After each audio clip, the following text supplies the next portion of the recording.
What up? What up? What up? Welcome back to another episode of the Conversation to Be Had podcast. We're going to get right into it today. Every dollar in your bank account, every dollar in your pocket, every price you pay is tied to US dollars, it's in global strength. But what we don't know is that strength is eroding. The BRICS nations are coming together to up with an alternative to the US dollar, which could directly affect us and our future. So we're going to dive in. I'm going to bring the guys in and we're going to talk about it a little bit. What's up, guys? What's going on? Okay, now we got a special guest with us today. He's the host of the Political Bear Nation. He says he's not your average liberal, and he goes by the moniker Brown Chubby Bear. Let's welcome him to the show. What's going on, guys? V? What's going on, brother? All right, guys. So, the unthinkable is happening. The US dollar might not be as strong as, it used to be. These BRICS nations are aggressively pursuing, de-dollarization. And it's, an economic earthquake that could shake up the whole nation. So we want to talk about that because that, when you're talking about the dollar, you're talking about everybody that, resides in the United States because that's what we use as currency. So, Rashawn, you want to start off giving us a feeling of what actually BRICS is? Yeah. So basically BRICS is an acronym for a group of major economies. It goes by, that's Brazil, Russia, India, China, and South Africa. It originally was called BRIC, but then South Africa joined in 2010, making it BRICS. It was coined by an economist named Jim O'Neill in 2001. Its main purpose, BRICS countries, they basically cooperate on issues like economic development, trade, global governance reform, and they promote multipolar world order. They held their own summits annually to discuss strategic partnerships and global issues, for example, like climate, financial systems, and security. They have expanded as of 2024. They've been expanding, having partner countries join, signaling a move toward building a broader coalition and developing and emerging other emerging economies. So BRICS is basically what I said up there before, and they're making big moves to shift the global economic face that we have going on right now. Okay. I know, and just doing my research because I wouldn't even know what BRICS was until SL said something about it on a couple podcasts ago. So, I started doing the research. There are other countries involved. V, do you want to explain that? Because I know there's some other countries now in the BRICS union and I guess some partner countries too, or you can get into that a little bit. Yeah, so you have now countries like Indonesia, Saudi Arabia, Iran, and the reason why that's important is this goes back to what their goal is. Their goal is to not make the dollar as important as it was, because basically what happened is that the United States dollar dominated the world, and for a large part still does today. And they wanted to change that. Why? Because our monetary policy really basically dictates what happens around the world. When the 2008 crash happened here in the United States, it affected the global economy. And it was for lots of reasons. And one of the biggest reasons is because a lot of investments and a lot of trading is done in the dollar. So if you look at, for example, the petrodollar, which I know that you're going to get into as well, but the petrodollar basically means that the trading of buying that fuel source, that commodity, is done in dollars, which means that it becomes important. And so when the United States says, we don't like you right now, they can place sanctions saying you cannot, no other country can trade in the dollar with this other country. And because the dollar is so important, anything the United States does affects that country. So BRICS want to say, we don't want to be under this control. We don't want to be under just this one country that determines foreign policy, monetary policy. We want to be our own people.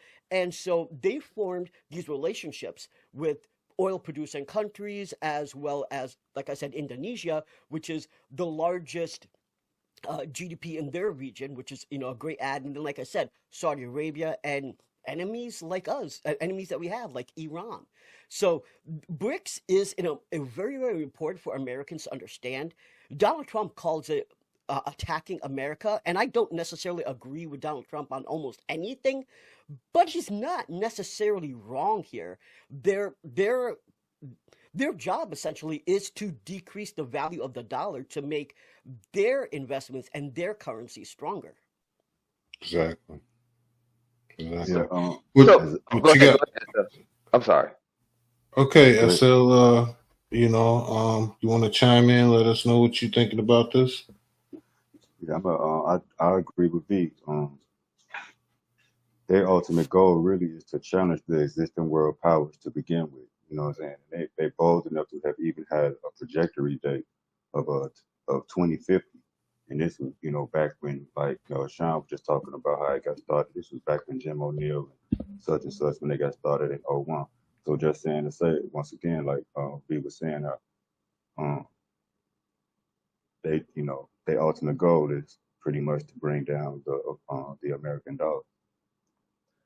I guess my thing is, and I just want to ask, and correct me if I'm wrong, but what do we expect though? I mean, what do we expect countries to want to get off the dollar? Now, correct me if I'm wrong, V, but like the fact that we hold such a strong hold and countries are forced to use the dollar, in a way, we're suppressing other countries from growing and growing their trade and becoming no longer third world countries and stuff like that due to the fact that they are forced to use our dollar. Am I correct? Or You're 100% correct. And the thing here is, I'm coming from a position of being an American. Now, if I lived somewhere else, right, like if I Mhm. lived in South Africa, for example, I would have a different point of view. But I want the dollar to be strong, because when the dollar is strong, my purchasing power is better, especially when I travel, but and trade internationally.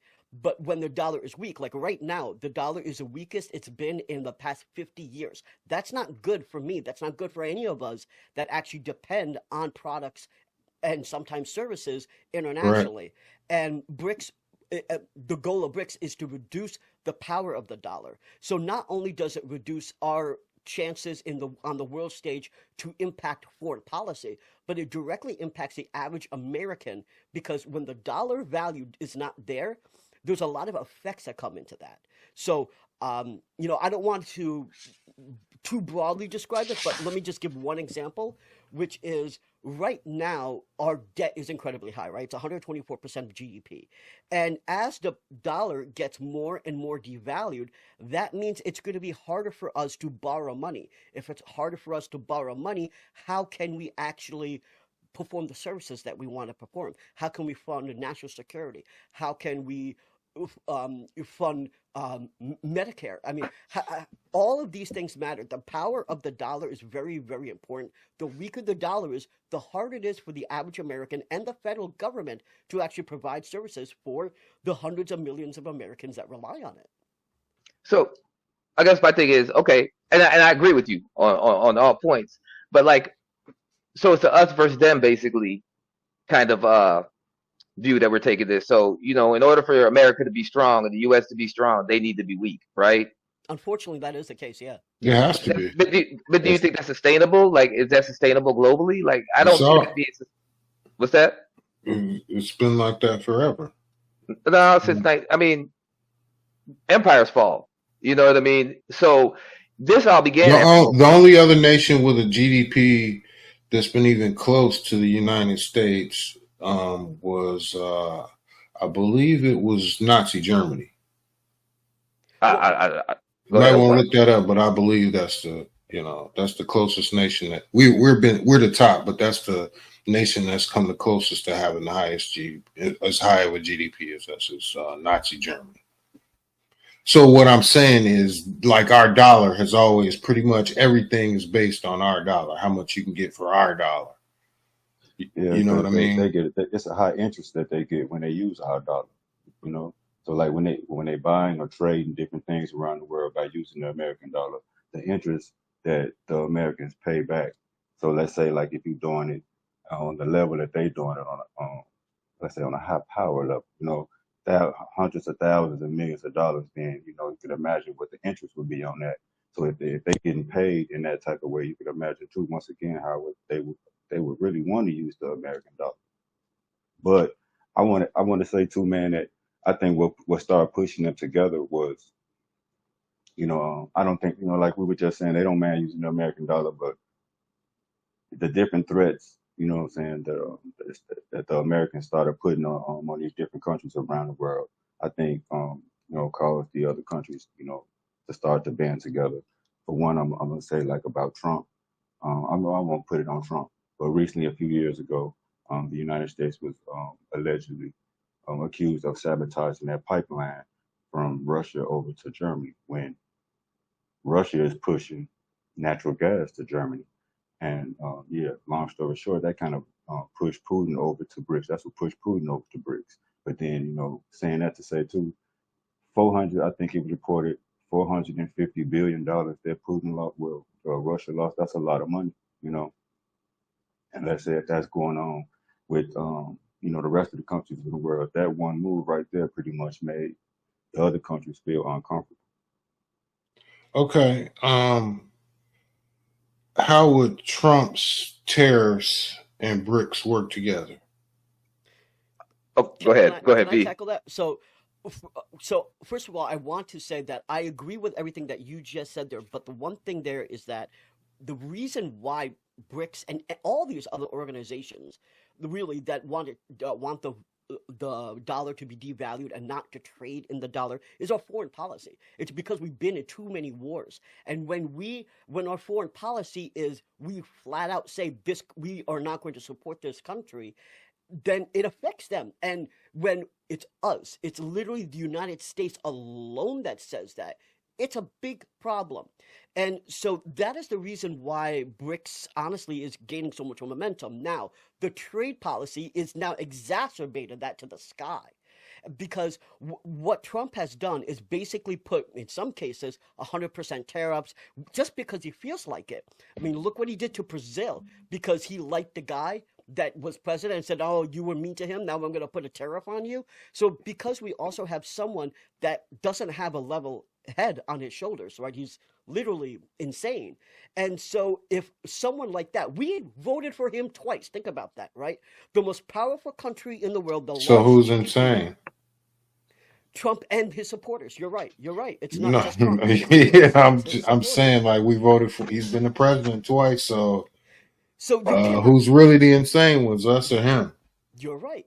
I mean, you're right. Um, and so the whole point I'm saying is that that's why they're doing it is because we're unreliable. The thing is, for a long time, we actually were reliable.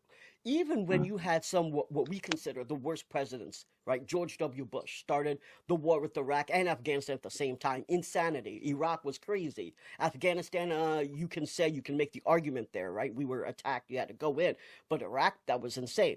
So you can talk about presidents that you disagreed with, but at least the presidents literally had some sort of stability.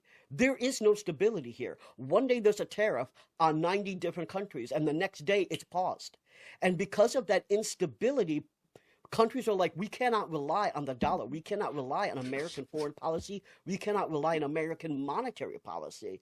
And now, today, we just had some breaking news about 4 hours ago where an appellate court ruled that all the tariffs that Donald Trump actually put on all these countries are illegal, unconstitutional, because the power actually belongs to Congress, and not. And what Trump did is he used a provision saying there was an emergency, right? Everything to him, he's an EO. He's actually signed more EOs in 6 months than any other president has ever signed, and more than almost any other president signed in a total of 4 or even 8 years. So all he's doing is he's being using that dictator status in order to do whatever he wants. Let me interrupt you real Go quick, ahead. V. So what you were just saying is we had a podcast that we did. Was it the last one or a couple of ones where we were talking about the mental health of Donald Trump and was he trying to be a dictator? I think it wasn't the dictatorship one. I think it was he trying to be a dictator? And It's I the was dictator one. yeah, and my statement was he just throws it off the wall, and if it sticks, it sticks. If it don't, he expected all that. That's not like that doesn't surprise me, and I'm sure it doesn't surprise him that the court returned it. That's what he does. I mean, he does it in business too. He, gets it tied up in the court. If it sticks, it sticks. If it doesn't, it doesn't. You might not have enough time or money to drag it out that long, and he ends up winning. That's his strategy, like with everything. But I, So, I mean, it might not be as crazy as you think. And, it might be the crazy like a Fox type, demo.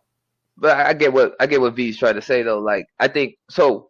To me, the reason how this all began was because the U.S. dollar was stable. You know what I mean? So nobody wants to make any type of investments or anything like that into any type of economies with an unstable dollar. So after World War II, the world was in flux. Economies, world economies, countries' economies were all crashing. So they came to us because I believe, and correct me if I'm wrong, we had the biggest gold reserve. The dollar was tied to gold at that time, and I think we had 70% of the world's gold. So the dollar was stable. So they came to us and they said, okay, you know what? It was the Bretton Woods Act or something like that. I forget what it's called, Bretton Woods or something like that. They went there and they decided that they were going to use the U.S. dollar, and that stabilized the globe because they could count on the dollar. They knew that the dollar was going to be a dollar tomorrow, it was going to be a dollar a month, it was going to be a dollar in a year. But with Trump, what he's doing now is basically destabilizing that dollar on its own. And with these tariffs and everything like that, it's pushing countries to say, okay, cool. You know what? You don't want to mess with us, or you want to sanction us. Well, why are we even using the dollar? We could trade amongst ourselves. We could use a ruble or anything else that we have now. So I think that in my mind is that I feel like countries and the dollarization was something that was inevitable. I feel like Trump has sped it up 100 times. I believe that his policies and everything like that has sped up this de-dollarization. I think it was going to happen anyway because I can't see how independent country would ever want to be suppressed like that by the dollar. But Trump has sped it up with his policies, and that's a problem now. It's happening faster at a faster rate. And Yeah, again, the reason why that's negatively impacting the United States and Americans is because if this keeps escalating, we will not be able to afford the things we were able to afford just 6 months ago. You have the combination of the tariff war, you have the combination of high interest rates, the combination of businesses not being able to get supply. Um, all of these things are coming to a point, and BRICS is taking advantage of this. The Yeah. long term thing, let me just finish this real quick. The long term problem with this is that we may never be able to put the genie back in the bottle.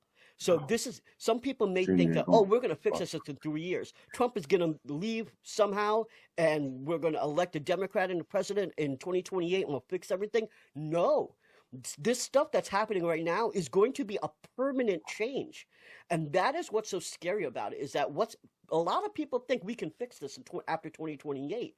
The countries aren't all the countries in the world. Just take Canada. You think Canada's ever going to respect us the way and be an ally to us the way that they were before?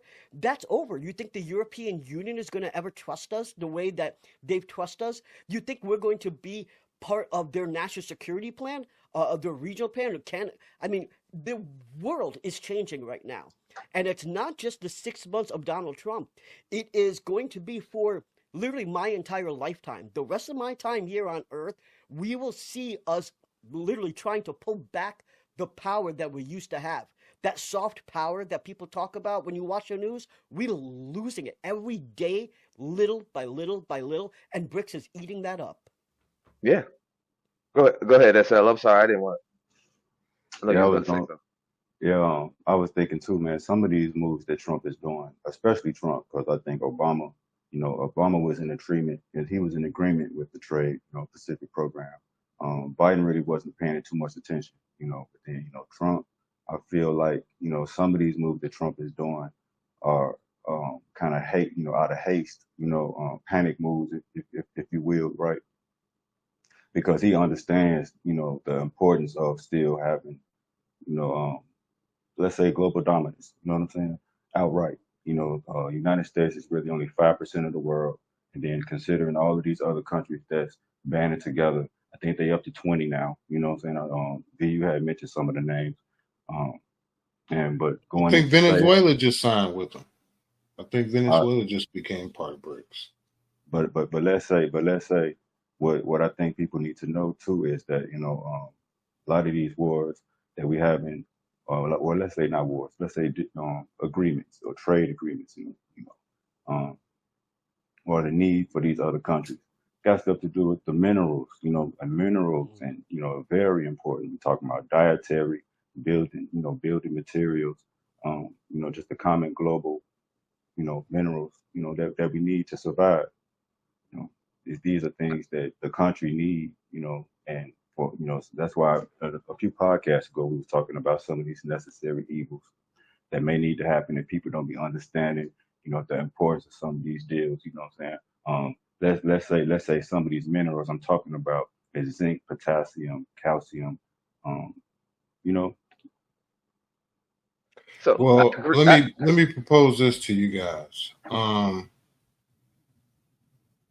Seeing as how we are as a country, you don't see this whole BRICS economy is kind of. I feel like what they're doing right now is they're cornering a raccoon, and I think that's bad because I think that all this could just all this could just end in conflict, war. I think that's the end result of all this is war. Because there's going to come a point where we're going to have to stop it. Like, but either you get on our side or you on their side. It's going to that point is going to come, and that's when the war is going to come. but We're okay, already on the brink of it. but let's say as a country, would you want would you agree with staying on the dollar and being taken Hell advantage yeah. of it? No, wait, hold on, being taken advantage of in the way that the U.S. has weaponized the U.S. dollar and has taken advantage of these other countries. Would you, I, as I another have country, to. would I no? have I mean, to. I don't spend anything else. I don't spend but pesos. but you don't think that like eventually a country is going to want their own independence and sovereignty That can't be my problem because I don't, like I said, I right? don't But spend but pesos. I but, don't spend, but, but what I'm whatever. I saying only is, spend dollars. but what I'm saying is, how can you expect So any that's all I different? can worry about. But how can you expect the country to move any differently? Like I get why they want. I get BRICS. I get it. Like if I was another country, I totally support BRICS. You know what I As a mean? And I, country, I do. I do actually support BRICS because I feel like it's gonna level the global playing field, man. I'm not. I wow, don't have this. I don't have this us versus them attitude. When it comes to wow, bro. Why would you that's support? Okay, let me ask you something. Why in the world, the world that God created, would you support the dollar in your pocket being worth less? okay, because you said it, the world that God created. So I'm supposed to sit here and let other people starve or other countries starve Well, just so this Rashawn, one country can like eat. I could see you. Okay, so you're being kind hearted. If you want to take money out your pocket and send it to those people, do That, that. But don't that's make my dollar worth less because you that, want your dollar to be worth less. That's no, you can insane, brother. level the That's playing field absolutely though. insane for you to You even say that. you can level the playing field though, man. Why would Everybody I can eat. want to level the playing field So for me to come everybody down? because I'm everybody can eat. up. I'm You, up. Why would I everybody want to can come eat. down? So you want a world where people starve, or would you want a world where everybody eats? As long as So I'm just say eating, it. So bro. say it. You want children to As starve, long, right? So say bro. it. Say it. Say the words. You're okay with children You starving. sound crazy, Rashawn, because there's How? always going to be there's always children starving in this world. I don't see you out there passing out bags because there's children out there starving How? right now What I'm in saying is, Rockford, and what I'm you are saying not is, passing out no what I'm free saying is, lunches. What are you that's talking that's an about? unfair comparison right there, man. What I'm saying is, You though, want to say, hey, is make your that dollar a little less. You what don't I'm saying? need as much dollars, so the rest of the What I'm world saying? can be a little Yes. more even with us. Why That's can't your the rest? point. Why wouldn't you want the rest of the world to be more even, man? And children to eat, people aren't starving out there, man. Why wouldn't you want other third world countries to have clean water? You know what I mean? Because that's exactly why they can't many times is because of the dominance of the U.S. dollar. because we Little sit Bernie here. Sanders, little Bernie Sanders. I'm not Bernie. I'm way further left than Bernie, brother. So I'm way further left than Bernie. What are you Let me just talking say, about right now? Go ahead, V. let me just say a couple things here. So the kids are not starving around the world because the dollar is powerful. The reason why kids are starving around the world is because we don't allocate the proper resources to feed them. There is enough right now, there is enough food on planet Earth to feed every single man, woman, and child. The reason why they're starving is because we rather throw that away than send it to a certain place, right? We just burned. We literally burned hundreds of thousands of dollars of food instead of delivering it because Trump didn't want to spend the money to send it there, but instead we burnt the food. Can you understand how crazy that is? Yeah. And so it's not the fact that the dollar is strong, it's that we lack the organization and the willpower to say, hey, listen, this country has an excess of grain, this country needs grain, let's set up this country that has excess grain to over here. That's actually what USAID did, right? Like, let's go back a little bit and back up and talk about what USAID did. USAID, which I know the Republicans hated because like, we're giving money all away. We're so broke here. Why aren't we helping the world?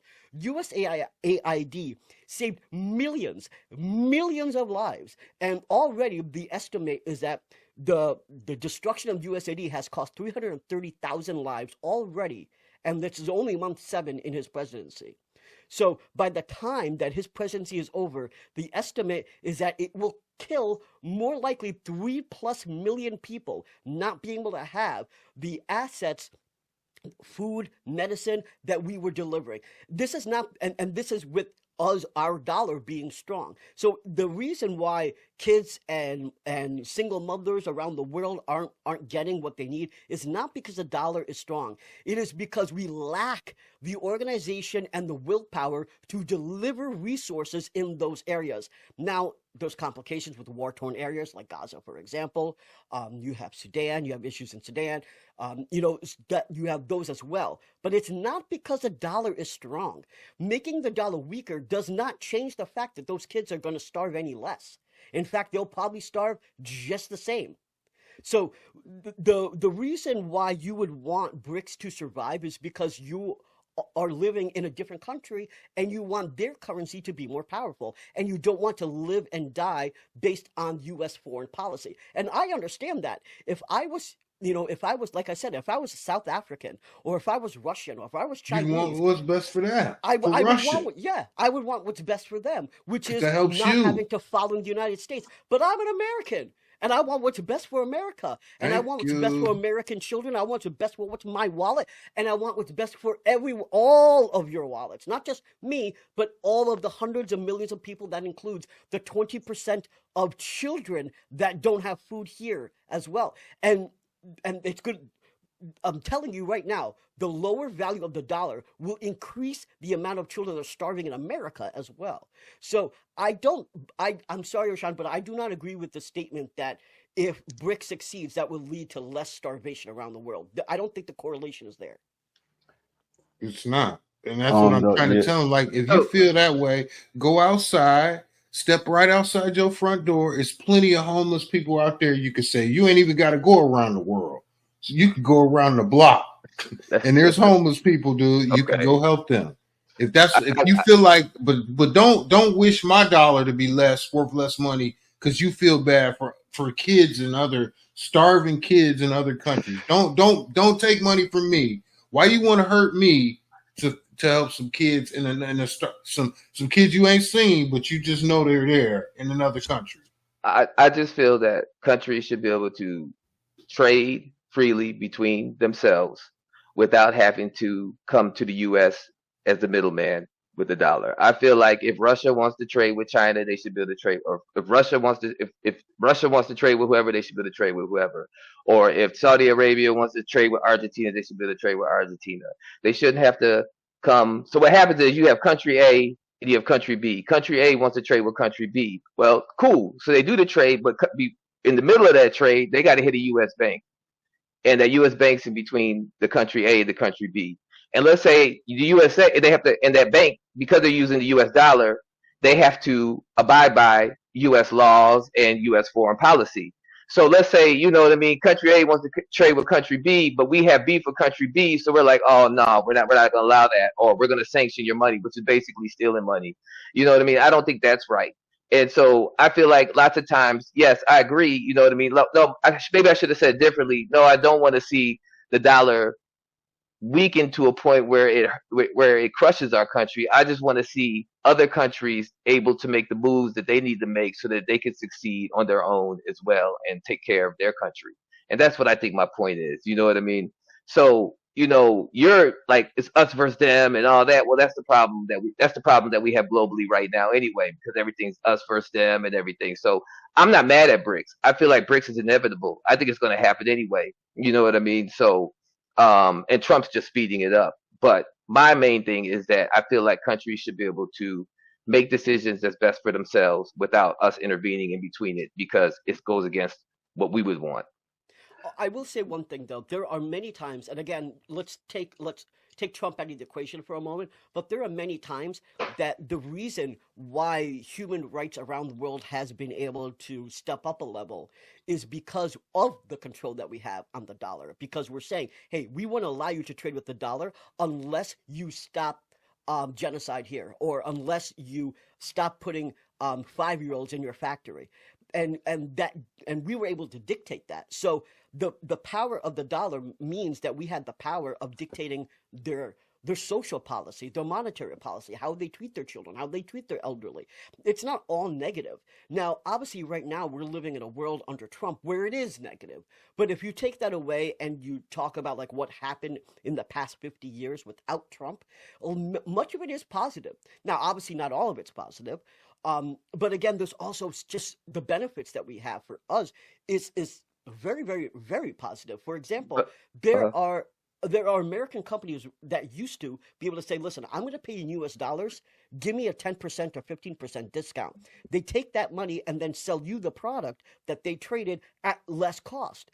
I mean, there are just so many benefits, both internationally for other countries and for us. But you're right on one thing, Rashawn. BRICS is inevitable now. Trump's tariffs and Trump's attitude and his foreign policy, his monetary policy, his inability to let the Fed be independent, his inability to actually let people govern, and his dictatorial style is leading BRICS to an inevitable area where eventually the dollar will be devalued. And that's not a good thing. It may be inevitable, but it's not a good thing.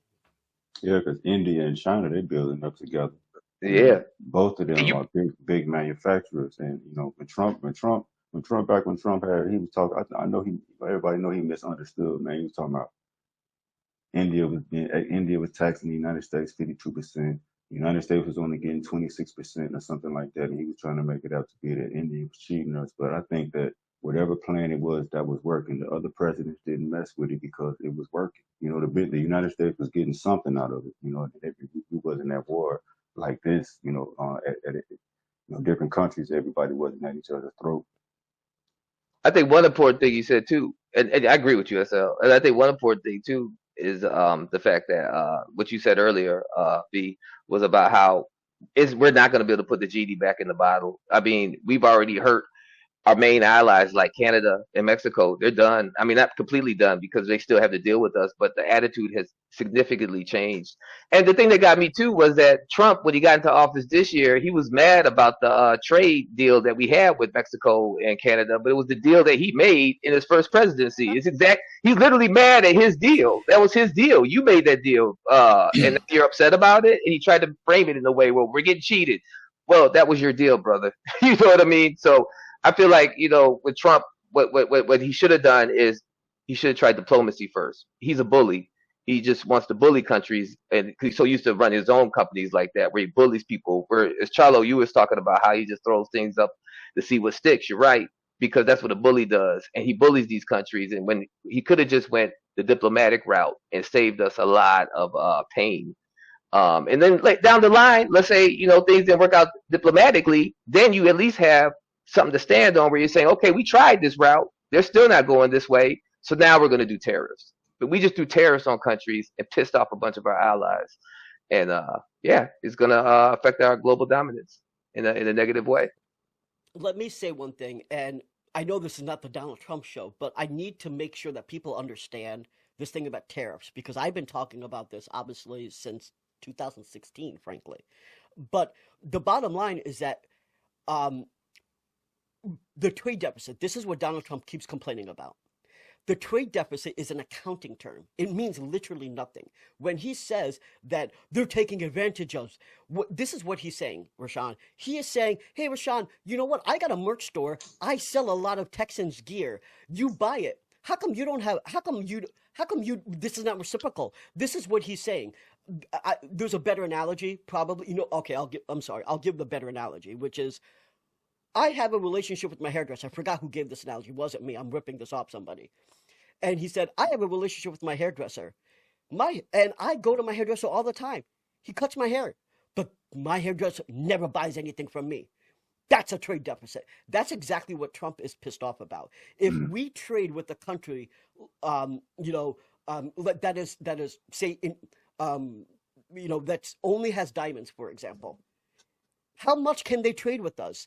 But they're buying our food, they're buying our clothes, they're buying our technology. We're buying diamonds. It's never going to match, and it never should. The whole point of trade is that, and international trade and global trade, is that each country focuses on what they do best, whether it's manufacturing, whether it's agriculture, and the bits and pieces. And what you're not great on, you let other countries handle it, right? So Mexico's really great for making cheap tomatoes and avocados. The United States is really great at making corn, So you focus on that stuff. But now what he wants to do is say he wants every country to buy as much as we buy from them. And if they don't, they're ripping us off. That doesn't make any sense. It's an accounting term. It literally does not matter. And so now he's using this trade deficit as a precursor for pissing off all these countries. And the problem is that Donald Trump has been talking about tariffs since 1980. He does not understand the global economy. He does not understand how the world works. People call him a businessman. No. His father gave him $450 million. If he just invested that in an index fund, he would have been a billionaire in less than 7 years. Not just a billionaire, he would have had $3 billion in 7 years. So he would have had his net worth without investing in hotels, without the 6 bankruptcies, without the 12 businesses that he had let collapse. If all he did was take the money his daddy gave him and put it in an index fund, he would have had $3 billion, which was what he claimed his net worth was back in like 2015 or whatever it was. So he did nothing. He is not a smart man. He is not a businessman. The only reason why he is rich now is because his father gave him money. And that's literally it. If his father never gave him money, he would be homeless.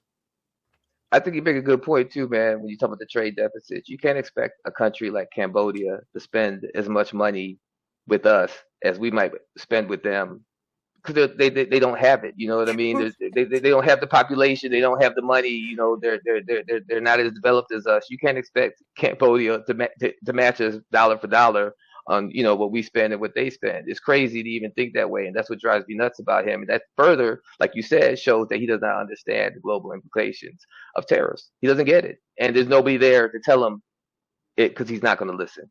He's not going to listen. I don't. But I I don't. think Doesn't even anybody understand could. math.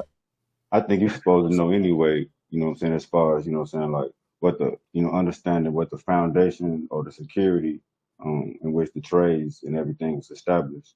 I don't think anybody should just come in and just flip everything upside down without knowing the basics.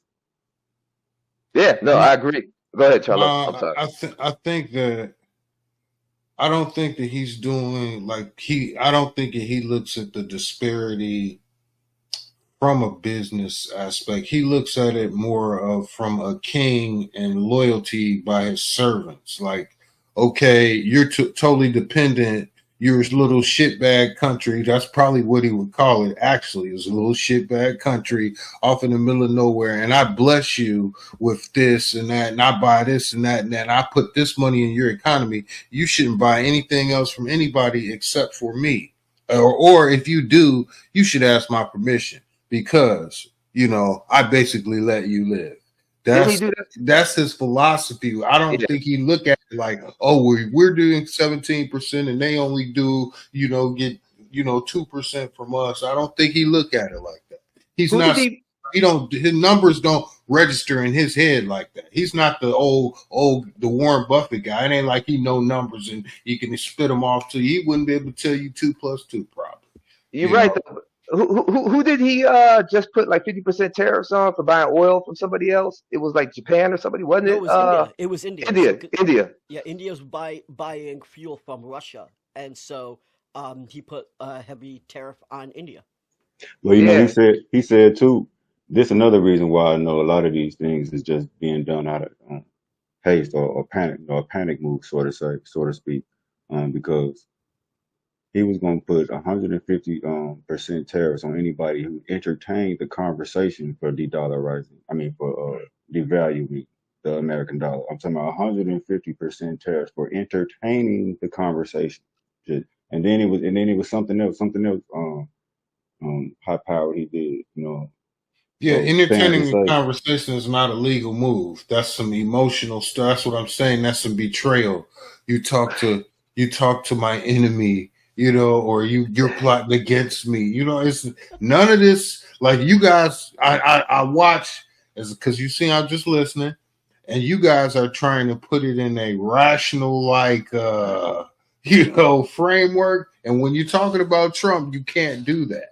You know what I mean? It's not good. Like I said, when he looks at yes, there is a disparity of like maybe 10% or whatever, 15%, but he's not looking at that 15%. He's looking at how dare you? How dare you not, I'm the boss. We're the boss. We're the strongest nation. How dare you not bow to us? That's, Well, and that's well, why I said that the general crux of all this, when it comes down to it, is probably going to be war and conflict because of his attitude of it. He's emotionally, you know. well, piggybacking off of what SL said, man, the 150% further tells you that he doesn't understand tariffs. Because I mean, anything over like 75%, it doesn't matter anymore. You put 100% tariffs on the country. That's why China was like, when he put 145%, China said, we're not going up any further because it doesn't matter anymore. At that point, you know what I mean? That lets you know he doesn't understand the math behind it. Well, I've Just never heard him talk numbers and be like on point. Like actually, like when he talks about what his real estate's worth, it's worth a lot. It's what worth about and he's 10, 20 million over the number it's actually worth. I mean, super exaggerating.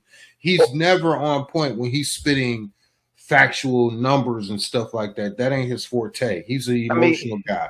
He'll you get the crowd revved up. He's not gonna educate them, but he'll get them revved up. They'll be hyped up, yeah, he did that ready to go. with the drug prices. He said he's gonna slash them 1,000%. I mean, that math don't math, brother. You can't. What are you gonna do? You mean when I buy That's what drugs? I'm saying. That's emotional, bro. He's the snake oil salesman, bro. Rashad, you took Absolutely. the words out of my mouth. I mean, he doesn't understand math. I mean, for the people that are watching that don't understand why we're complaining about that, anything over 100% means the drug companies are going to pay you. So how are you going to reduce your prices by 1,500%? And you go to a store. I mean, this is a simple concept. Go to a store. If something is 100% off, it's free. There's nothing more than 100%. How does he not understand this concept? He's not sane. And he's in charge of the country, and that's the sad part, is that we have an absolute moron running this country, and that's why I understand why the BRICS countries are doing what they're doing. It's not that I blame them what they're doing, it's that I'm sad that they're doing it, I'm upset that they're doing it. It's not that I don't understand it.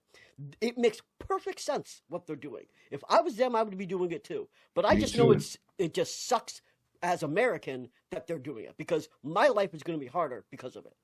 Hey, taking the fact, not understanding numbers. I was watching something on the petrodollar. V, maybe you could help me understand. So they were saying that because the United States because we have this petrodollar, it allows us to print money to pay off our debt. Like we have this money tree in the backyard somewhere where, we need more money. We can do that because of the petrodollar. But I didn't understand it. Do you get that concept or like? Well, what I do know about the petrodollar in that context is that because all the fuel, all the oil is traded in dollars, that means every country has to have it, and every country now invests using the dollar. They don't use their internal currency; they're using the dollar, so they have access to that cash. They have access to dollars.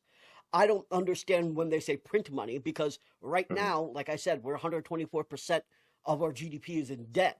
I mean, Republicans for a long time have been talking about the debt, the debt, the debt, and what do they do when they're in power? They increase it to the point where we've never seen this increase in our national deficit and our debt. Okay, okay. Yeah, 'cause I didn't get it. I was just like, okay, it didn't make sense to me. What do you mean that, because we use this petrodollar that, we can just keep ballooning our debt and it won't matter, and it wouldn't matter. And I Well, couldn't because the understand that. dollars are there, right? Because if Right. if countries didn't have to trade right Uh-huh. now with that dollar, then they could trade in their currency. And then where would the dollars come from, right? The fact is Ah, that they have to use that currency in order to buy their fuel. And because of that, they are investing when they buy their own real estate in internal country, right? hmm When they buy the real estate, they're buying that in dollars. This is obviously years ago, but when I went to Romania before I lived in Romania for 5 years. When before they went to the EU, all of the prices were in dollars. The minute that they joined the EU, obviously was the euro, but they didn't use their own currency, the lei. They used the US dollar to determine all the prices of all the big purchases. So yeah, when you went to the store and you bought, salt and stuff, yeah, that's in the Romanian lei. But when you bought a house, it was in US dollars. And so wow. that's the way it was around the world because they didn't use internal currency. They used all the big things you bought was determined in dollars. And now that that's changing, the access to those dollars aren't there. Now, like for example, in Romania, that is now the euro because they're part of the European Union. That's what I was Okay. talking about. That big. That's why I was talking about that bit. The big millions as far as the interest that people get on the U.S. dollar when they use our money when they use U.S. currency. So I got one more question for y'all. Well, so what about the emergence of cryptocurrency? Is that another way in which countries can start, doing the de-dollarization and everything like that? Is that another avenue, another route? Is that another avenue If they for do it countries? right, and Okay. and and, and if they do it right, is doing a lot of heavy lifting in that sentence, right? Because hmm the thing is, the point of cryptocurrency is that it's decentralized, so you don't have the cost. So if I want to transfer money to you, it's free, right? I'm not paying a bank to authorize that transaction. The technology is there, so it's peer to peer. So I don't need any intermediary bank to tell me, hey, um, a BCB is going to send money to Rashawn, and the money that a BCB wants to send Rashawn is actually in BCB's account. The currency, the cryptocurrency uses the technology that already knows what's in the account. They don't need a third party middle manager. The problem there is that when there's no regulation, well, then now you can make it worth anything, and now it's essentially a stock market. There's no value. It's too volatile. So one day it's worth, in reference, $10, and one day it's worth $1,000, and next it's worth 2 cents. So in order to actually have cryptocurrency work properly, you have to have it managed by the central government, which means you lose a lot of the positives of not have of having a decentralized solution. Okay. But the positive thing about cryptocurrency is that if you do it right, you can have regulations without the cost. The problem is who's going to do that? Because when you're managing something, when the government's managing something, they got to have their piece of the pie as well somehow. So so it's when I say they have to do it right, no country has figured that out yet. A lot of countries are regulating. Thailand, China. We're trying to do it as well, but right now, unless you actually have something regulating it, cryptocurrency is no different than gambling in a casino. Okay. Okay. Yeah, but this is the thing. And me and one of my friends, Q, we had an argument about this one day, and because he was, and this is, oh man, this might have been 12 years ago, 13 years ago. We had this argument because he was telling me how Bitcoin was going to take over the dollar. And I was like, nah, because I said it's based on the dollar. Like when your Bitcoin gets to a certain amount, it's a certain amount of dollars. You know what I mean? When you cash it in, you're cashing it in for dollars. All whatever crypto you name. When you cash your money in, you're getting dollars in return. You see what I'm saying? So how is it? How can it take over something that's its whole value is based on? It's When based on when you say like if I handed you a Bitcoin and you say this Bitcoin is worth $120,000, that's its worth. Without those dollars, what is that Bitcoin worth? so if you were based in a different country, you wouldn't say it's based on dollar. You would say it's based in, say, euro or whatever, right? Or the pound. So it doesn't necessarily have to be valued to the dollar, Even but the Okay, well, even the worth of your pound or your euro is based on what?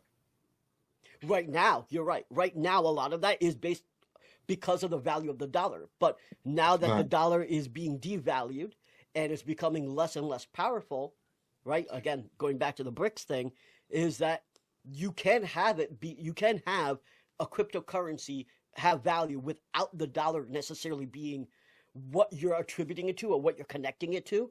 You can have it be the euro because I'll tell you right now, the euro is probably going to be the strongest currency very soon. It's and not going to be the I'm, dollar, and you can have a years. discussion on that, but the reality is this, guys. I mean, do you guys honestly, and this is a question for all three of you. Honestly, the way you know how reality works and this country works, do you really think that we would let that happen as a country? I don't think we have a choice. The powers that be. We don't have a choice. Yeah, I'm BRICS, actually going to go with Rashawn here. You don't think BRICS we is have Um, a choice? right, no. right, right, right, right now, I think let's go let's fast forward real quick. Right now, man, United States they just got NATO. You know what I'm saying? The BRICS got it You know, but economically, and United we States take just got down it on the nations from the military. inside. We take down nations from the inside. CIA covert thing, that type of thing. Like we don't do the whole come in and just smash you anymore. You know what I mean? We But get see somebody that on the inside to infiltrate like a virus and destroy whatever you got going on. That's how we work now. And for I mean, you guys would think that they ain't on that. I mean, that's kind of naive, man. We like we could have our opinion, but we're on the outside. Just think of how much information we don't have. You know what I mean? How much we don't know that they actually know. And you know how that stuff works. That's why I look at it kind of with, a side eye a little bit like, yeah, it sounds good, but I always know in the end, like all type of organizations come up with movements and stuff like that, and they all of a sudden out of nowhere they just all of a sudden poof, they're gone. but And they don't come in. The government doesn't come in and just smash them. They put a little plan in there, get some stuff going, and next thing you know, the organization is over with. And I mean, I've seen this with the LBGT whatever that community. I've seen it with the black community. Uh, any type of Latino type movements. That I've seen it happen in all that. Like we are the kings of the covert operation. So that's why I'm saying I look at this like, okay, yeah, from the outside looking in, it may look like we might be in a little trouble, but I always know like other people are looking at this like, okay, we got to do something about this, and they on it. That's how I look at it. yeah, but the United States is just one country without NATO. But just let's say if it wasn't for NATO, United States is really just still one country. Then that would mean one country against the other 11 to 20 countries. And once again, too, they they are after man. They was established to de-dollarize the dollar. I mean, that's what their whole establishment is about. This was started like back in '01. And So we're literally. Oh, sorry. well, let me just say, so like to your point, Shallow, if you go back to what happened in Libya, many people believe that what we did to Gaddafi was because he wanted to get rid of the petrodollar, right? He was coming up with a certain type of currency. He was working with other countries to not have to trade in the dollar when you're talking about oil. Exactly.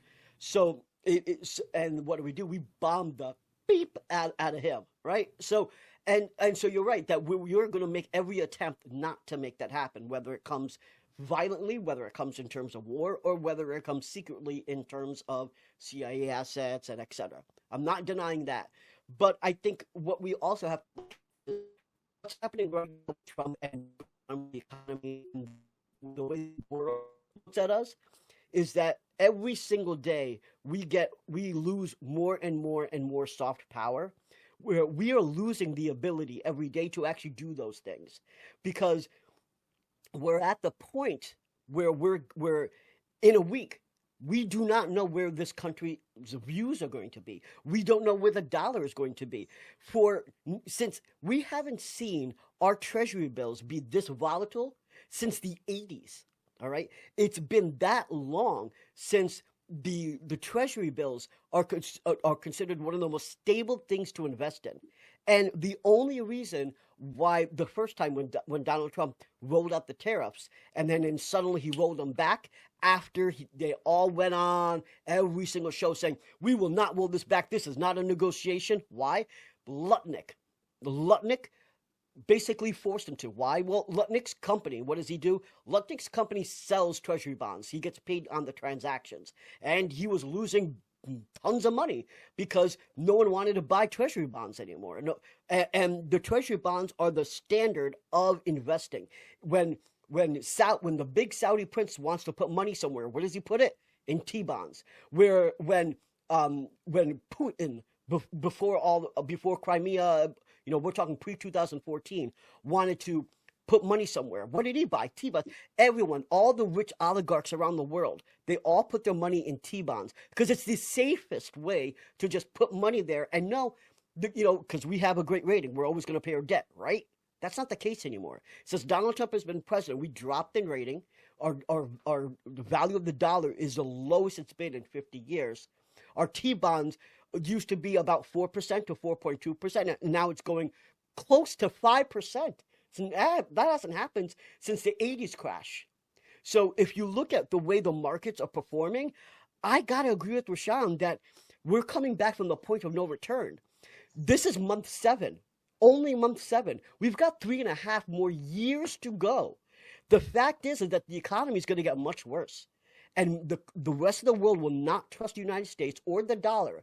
And we will have no choice but to sit back and let the rest of the world dictate what happens to us this time. And it's scary, but that's reality. See, I don't think we got 3.5 more years to go, buddy. I think we might have another year and a half, 2 years max of Trump. I see the same. I'm not even talking passed away. I said it on a couple podcasts. I see the Joe Biden coming out in them, and I'm not talking mental health. I'm talking just straight up, just being too old for the job. That's a very stressful job. I mean, if you look at Barack when he first got elected to when he left office, he aged like 30 years. That's from the pressure. Like, you put that type of pressure on a 80-something-year-old man, that's too much. You're already in decline. You put all that heaviness on it, it makes the decline a lot quicker. I don't think that, everything that Trump is doing, or Trumpisms, or whatever you want to call it, dies with Trump. I think that you got to think that the presidency is almost like a figurehead in a lot of ways sometimes, and that there's a lot of people behind him that are going to keep that shit alive because they're profiting off of it. So I don't see it dying with just him. He could die. I don't know, like who though, Rashawn? Who's that weird? Vance is going to continue doing everything that Trump wants to do. But without Trump, then what does Vance do? He has to go off his own merit. And at first, before Trump, he actually used to say legitimate stuff. Like, I've listened to him talk like he thought Trump was a nutball too. But of course, if they want you to come be on it, you got to change your mind. And we've seen all the Republicans do that whole switcherooski thing. It's cool. But what I'm saying is, with the removal of Trump, like, who's going to come up with this crazy stuff? Like the stuff that Trump does. That's why he's such big news. You put Trump on anything, you can sell it, because for the past, 9 years, every single day, president or even not president, he is giving you something to talk about every single day, because he's crazy. Stuff he does it's nowhere near conventional. Like the stuff he does is TV show stuff, but he's the president of the United States. So it's like our society is mixed in this TV show. And what I'm trying to tell you is when the star dies or leaves the office, who's going to come up with these crazy skits Well, I'll say two that we things. live through? I'll say two things. One is that you're saying that he's going to be so old that he can't do the job, Correct. and my response is, who's going to tell him he can't? He's surrounded by sycophants. No one's gonna. They're not going to sign the 25th Amendment to kick him out of there, and he's never going to step down. His ego's too big, so he is not going to step down, and no one around him is going to force him to step down. The Supreme Court has allowed him to say that he can do whatever the hell he wants. So I don't think you're. I don't. I think that he can't do the job now because he's too old, and that's not going to change 3.5 years from now. No one's going to tell him not to do it.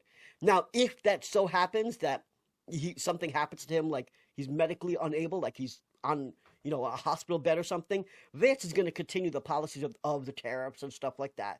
Now, Vance does not have the cult of personality that Trump has, so it's not like people are going to be loving him the way that they love Trump. Republicans have an 89% approval rating for this dude, but that's not going to happen with Vance. But the monetary policies, Vance is not going to switch it like that.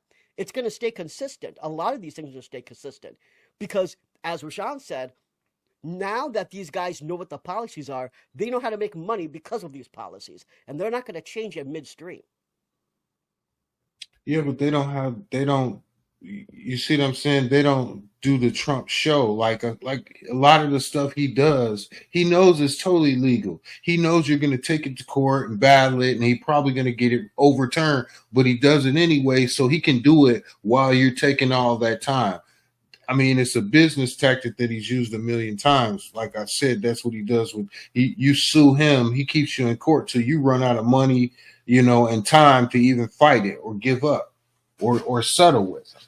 What I'm saying is without him running the show, like the stuff that he comes up with, I know for a fact those Republicans know that shit is crazy. That there's going to be no more now agendas.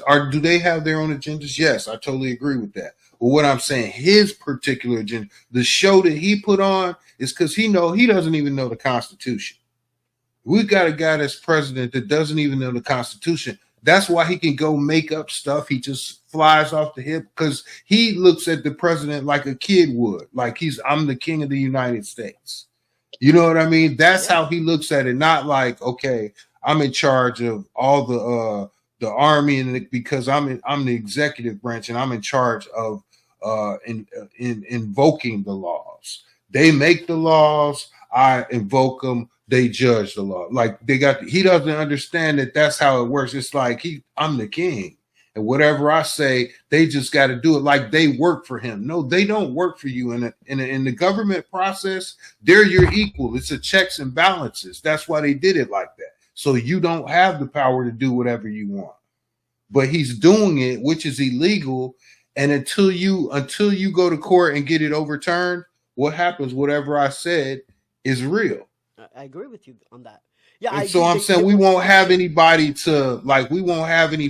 that gumption to be doing that type of stuff. I mean, some of his policies, will still continue, but I'm saying like every morning when you wake up, it won't be like JD Vance, I don't see it going like that. I agree with you. You will not see that. But if you look at it, what is Trump doing? He's not doing a lot of things that are just from his own brain. It's literally the Heritage Foundation 2025 plan. That's what's been going on, and that's what Peter Thiel, who actually made Vance the VP, instituted it. And Vance is going to continue doing the same Heritage plan. That is going to happen regardless of whether Trump is alive or not. That's the policies that Vance is going to continue. And I agree with you 100% that Vance won't have the cult of personality. He won't do the things with court that Trump does. But again, many of the policies like destroying the Department of Education, getting rid of USAID, all that stuff it's Heritage Foundation 2025. That isn't Trump ideas. That's Heritage Foundation Project 2025 ideas. And Vance will just continue doing that. And by the way, if you're looking at the list of all the things that they want to do, they completed 40% of that list right now. And it's only month 7. So whether Trump is in office or not, they're going to continue going through that list. Trump, so Trump is just a useful idiot. You know what I mean? And so all Trump wanted was power. That's it. So he has the power. That's all he cares about. He don't care about, to me, the policy or who benefits from here or anything like that. As long as he has the power, he's cool because that's what strokes his ego. You know what I mean? So when it's not him, yeah, he is running the country, but is he really? Because it's the people behind him. And just like V was saying, the Heritage Foundation at Project 2025, all during that time. I mean, they tried to warn people. They had it laid out page by page, and V's right. 40% of it's been already been done within the first 7 months. It's been laid out. The whole plan's been out there, man. So yeah, I mean, if Trump was to go away or something like that, I don't see this plan stopping. This has been meticulously put together, and it's being uh, put out there and worked in a way to where, like, eventually they're not even going to need Trump anymore. You know what I mean? It's going to be it has gone so far where you're not even going to need him anymore. He's just a useful idiot to get the plan started in place. That's it. Well, guys, we could talk about Trump all day long, man. I mean, he's the gift that never stops giving. Like I said, from the moment he started this, man, every morning when you wake up, if you wanted to do a show just on Trump, every morning he gives you some material. You don't have to come outside and hunt for it. He brings it to you every morning for like the past 10 years. I don't know what we're going to do when he gone, to be honest with you.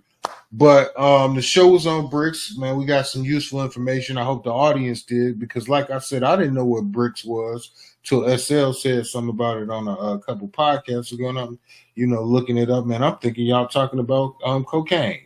I was talking about BRICS, and I'm like, oh man, All white bricks. yeah. Like, what's going on?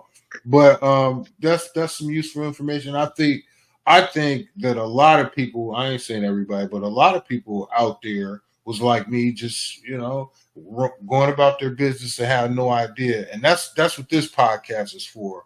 Like, for the average person to be able to engage in certain subjects and not feel like totally dumb because you're watching a CNN or an MSNBC and they got Dr. So-and-so up there and you don't understand a word he's saying.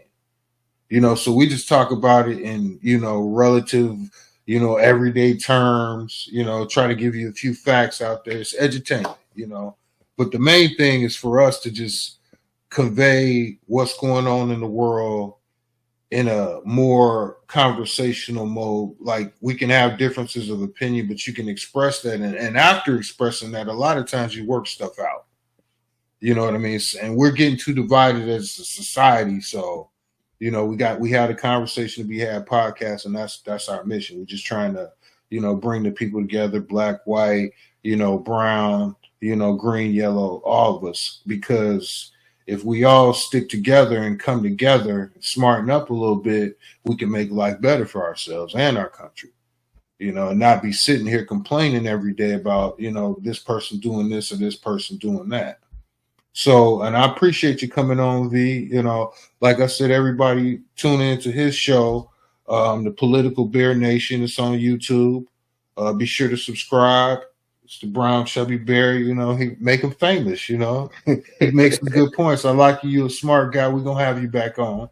Thank you. Rashawn, you got anything to add before we leave? Only thing I gotta say is, I stand on my point that BRICS is the natural evolution of the world, and it's gonna keep on moving towards a more balanced and diversity in global leadership. And I don't think there's any way that we can stop that. You know what I mean? I think that, again, that it's not just about 5 countries. It's more about shifting, like, towards a fairer, more inclusive global system. And I think that's something that we should actually embrace rather than try to fight. That's my only point. All right, SL, you got something to say? You've been kind of quiet. And, learning, but Okay. I think BRICS is a geopolitical threat, and it's just going to be interesting to see how these coming days and weeks play out. Okay. All right, Via, we gonna end with you, man. Your Yeah, final comments. yeah, my final comments is that listen, personally, I don't like the fact that BRICS is getting more powerful. I just don't think we have a way of stopping it because of what's going on with our own economy and our own policies and our own legislation. There's nothing really we can do about it, and that's why I said I agree with Rashawn. It's an inevitability. It's a matter of time. And what Trump is doing is really escalating that. It would have probably have taken 50, 60 years, and now it's probably going to take 20 years to have the value of the dollar not be as strong, and it's going to affect us. It's going to affect our pockets. It's going to affect how much we can borrow in terms of debt.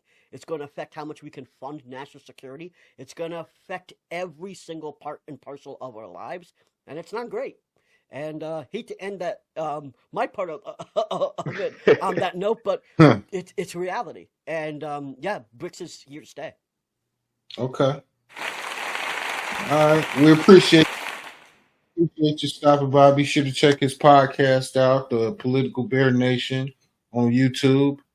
And that's the show for today. We out.